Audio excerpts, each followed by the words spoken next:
Pude, mimi naona tuachane hapa. Mimi naelekea hivi. Sawa. Ila nina ombi. Ombi gani tena? Unajua sasa hivi mimi sina pesa kabisa. Pesa ilipotea ghafla tu. Hivyo naomba niazime walau 100,000 tu. Nianzie maisha. Si unajua mjini hapa bila kianzio utoboi. Pude bwana. Mimi hizi pesa sio za kwangu. Ni mali ya Kakoso. Na kuzitumia bila ruksa yake, unajua vizuri ni hatari gani inaweza kutukuta. Kwa hiyo wewe tulia, kama akitoa ruksa basi nitakupa. Wewe naye huna lolote. Kama unaziogopa hizo pesa, mbona umeondoka na hilo begi? Nimeondoka na begi kwa sababu Kakoso alitaka hivyo. Wewe enda kapumzike, hebu acha tamaa kwanza binti. Utauponza.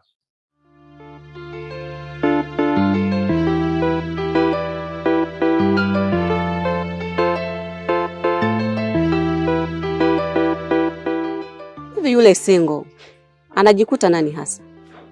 Yaani anajifanya mjanja wa mjini sana kunizidi mimi. Okay. Haiishi mpaka iishi. Pumbavu tu.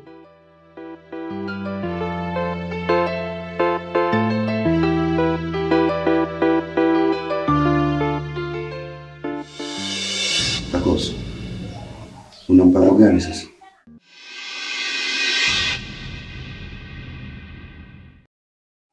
Naomba nikuulize kwanza kitu. Sengo amekulipa? Ndio, amelipa.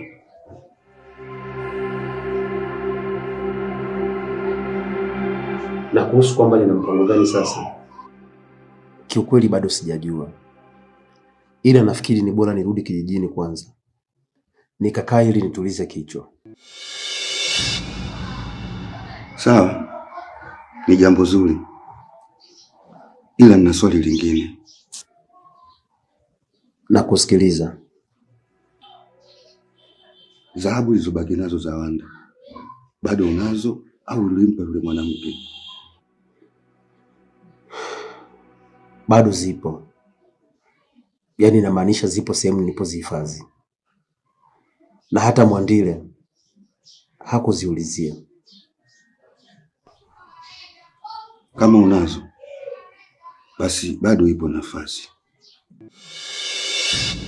Nafasi ipi unaizungumzia? Hizo dhahabu si mali tu ya kawaida kwa Wanda.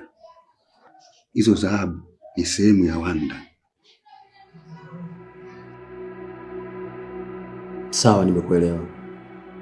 Lakini kwa sasa akili yangu pamoja na mwili wangu vimechoka na kukata tamaa. Acha nirudi kijijini kwanza. Sawa, maamuzi ni yako. Lakini kama una ndoto za kumwokoa Wanda, hizo dhahabu ni funguo. Na usije ukasubutu kuziuza au kuzigawa. Sawa, nimekuelewa.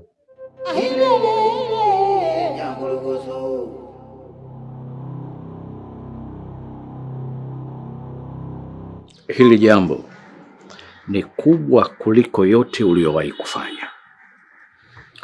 Lakini gharama yake ni hiko kitabu cha kale. Wanda ndio aliyekuwa kiongozi wao. Kwa hiyo tukifanikiwa kupata chupa yake na kufanya tambiko letu, wale wawili waliobaki watajileta wenyewe.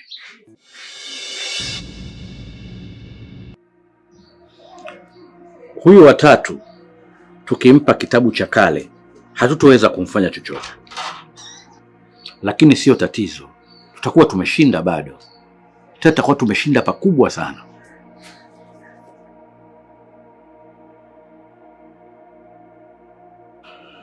Sawa.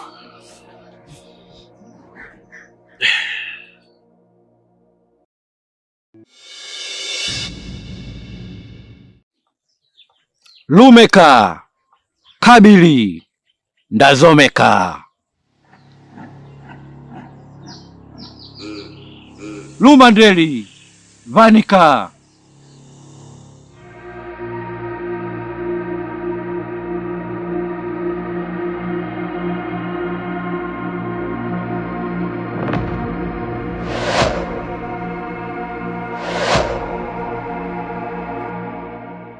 Unataka nini?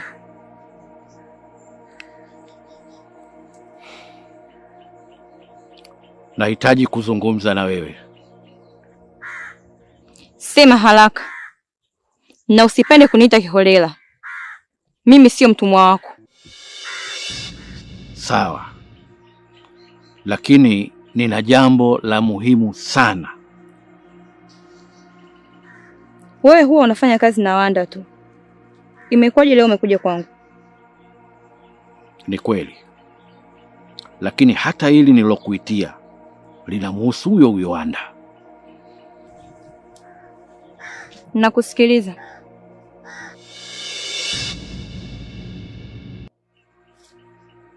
Naamini uliwahi kuambiwa ukimtia mwenzako kwenye chupa utaishi maisha ya kawaida, si ndivyo?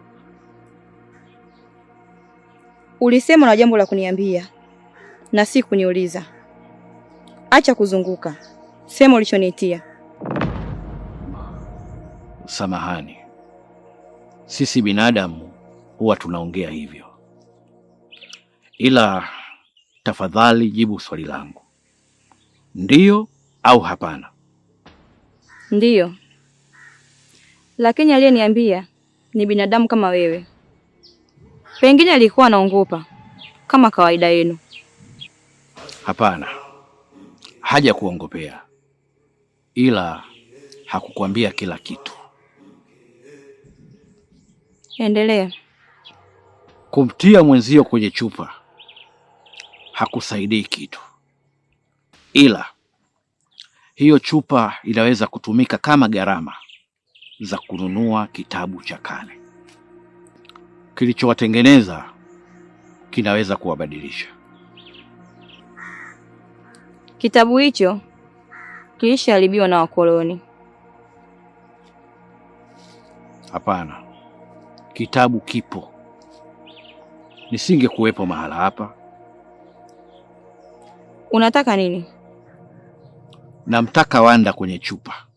Nikupatie kitabu. Nyie viumbe ni waajabu sana. Wanda anakuamini, anakutumia, na kisha anakupa utajiri. Iweje unataka kumtia kwenye chupa? Mwandile, unajua mimi na Wanda tulifahamiana vipi?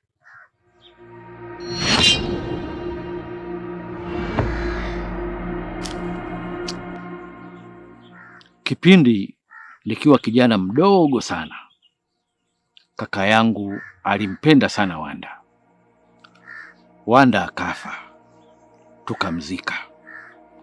Lakini kaka yangu akavunja masharti.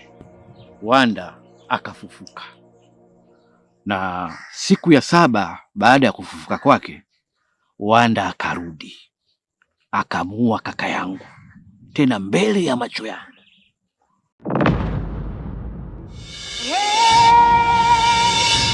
Kwa hiyo usione nafanya kazi na Wanda ukadhani nampenda.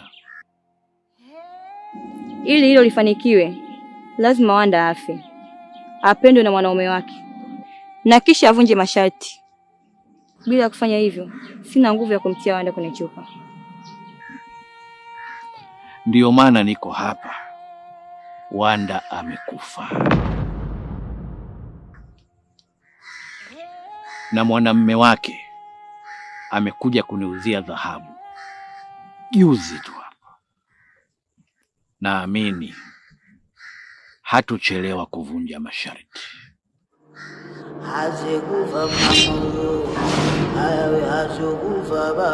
Umesema Wanda amefariki? Ndiyo. Na hii ndiyo nafasi yako. Kuna mtu anataka chupa ya Wanda, na ndiye anayemiliki kitabu cha kale. Ni nani huyo mtu? Hapana Mwandile, siwezi kukwambia.